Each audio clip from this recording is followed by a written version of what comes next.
How you doing, everybody? Dr. James Petrick with Prior Lake Spinal Care. We're talking about A.D.I.O. X3 for the second day in a row. Welcome to day 2 out of 9. Picking up where we left off yesterday, you might recall this math or this algebra equation. What does this mean? C is a fixed number, and I believe it's positive 1. Z squared is a negative number, and then Z is the result. And we talked about not the complexity of this, but actually the simplicity and the beauty of this, because the result, when you plot it time and time and time again, you get shapes that look like this that go on for infinity. The only difference in these photographs is what dye the artist used and where they're zooming in at on the whole big geometric shape, and what how many times magnified it is. So it's really incredible. And to me, this is what integration would look like if you zoomed in and you went on forever, right? Compare that to my razor that I broke in the shower the other day. It's nothing but a rusty metal rod on the inside. So there's something to the correct algebraic expression. So we've got a fixed element and a variable and the result. Now that might seem like it's kind of simple, but consider football. I'm going to use a lot of sports metaphors. Football, let's say that the team loses the Super Bowl in the final minutes by just a couple of points. Does it make sense for the general manager the following year saying, okay, we got to get a new coach, we got to get offense and defense coordinators, we need a quarterback, we need to change our logo and our uniforms, we got to change a lot of things so that we can win the Super Bowl? No, they're going to change one or two maybe things, as little as possible, because they're so close to winning the championship game the previous year. So there's a lot of wisdom in this expression. So when we talk about the first fixed element, we're talking about the brain and spinal cord. Now, out of all the different cell groups in your body, the brain and spinal cord are really the only cells that do not turn over. They do not die off, and you don't get new brain cells. You don't get new spinal cord cells. They're there, and that's why you got to take care of your spine. They're subject to change. They have an element called neuroplasticity, so we can learn new things. You can teach an old dog new tricks, but we don't regenerate our nerve structure, so they're kind of fixed. So the only variable element then, what makes this thing be switched on and off, is something called the subluxation. So already we've got X's and O's. The subluxation.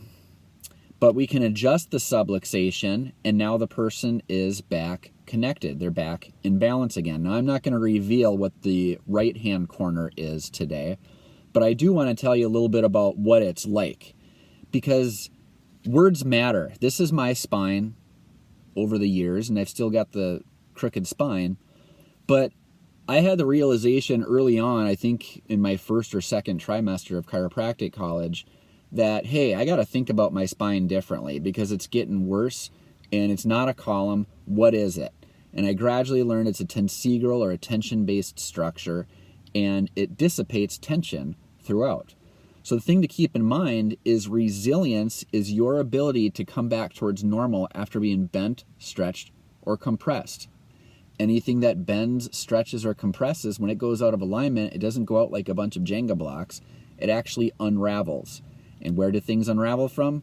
They unravel from the ends. And where does the human spine unravel from? It typically unravels from the top, because structurally it's the weakest link, and neurologically it's the most important, which goes to show that it is an electrical problem. It's not a physical problem. There are physical, visible manifestations of that, such as the hips going out of alignment and this area of the pelvis locking up. They did a study several years ago on what's the best way to free up the range of motion in this joint. And you know what they found? The best way to free up motion in that joint is to actually not touch that joint. It's to actually deal from the exact opposite end in the upper neck. And to me, that suggests a function to structure relationship instead of the classical structure to function relationship. In other words, when something works better, it's going to align better and it's going to move better. So that suggests a neurological basis to the postural change, and necessarily there's other key related functions that are turned on at the same time, just like flipping a switch. And it has to do with your ability to sleep well and have good energy, your ability to think clearly, your ability to be able to handle stress, as well as to have better posture, as well as mobility. Right? If you can understand how a light switch can turn on 1, 2, 3, or 4 lights, you understand the concept that we're looking at here. Now, I got to tell you, though, this baffled me for a really long time. I didn't know what it was, so I tried to describe it. Is it like a grand slam? Is it like Kent Herbeck's grand slam in the 87 World Series? Was it like my old Padres when they hit 5 grand slams over a 6-game period? I used to do these live streams like this at the local winery in California, and we had this series called Vintage Video Series where I was talking about this. The Connect 4, a wobbly stool.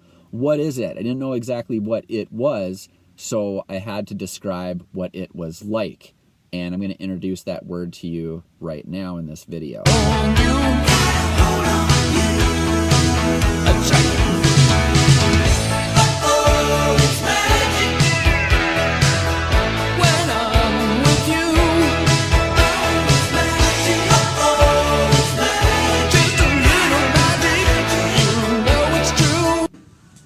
Good. Down. Left side.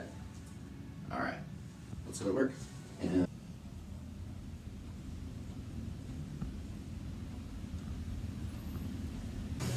the leg has come down long. It was short about 3/4 of an inch on the left. It's come down longer than the right side by about 1/4 of an inch.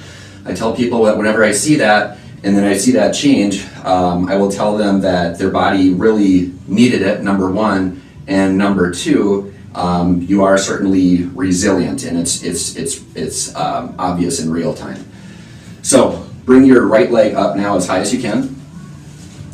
Good, down, and then the left side. There you have it, functional integration. Good, down, and then the left side. Okay, so you got some restriction there.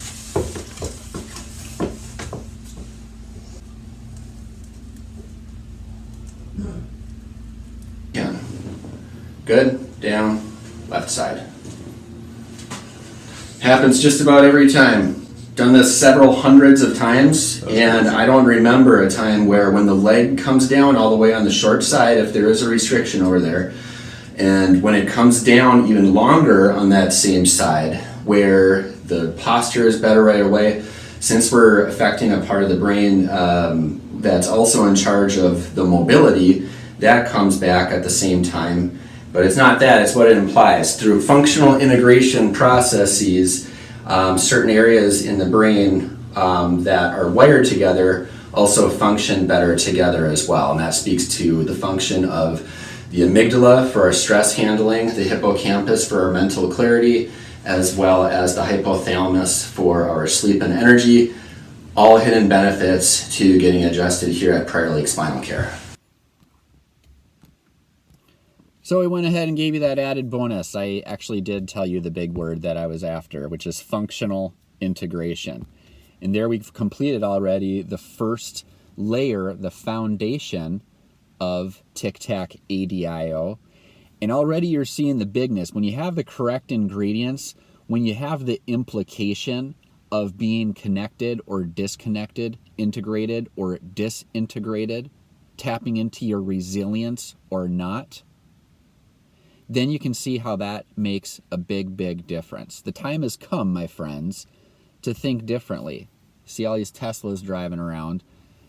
And that reminds me, Albert Einstein was asked one time, what does it feel like to be the smartest man in the world? And he said, well, I don't know. You're going to have to ask Nikola Tesla.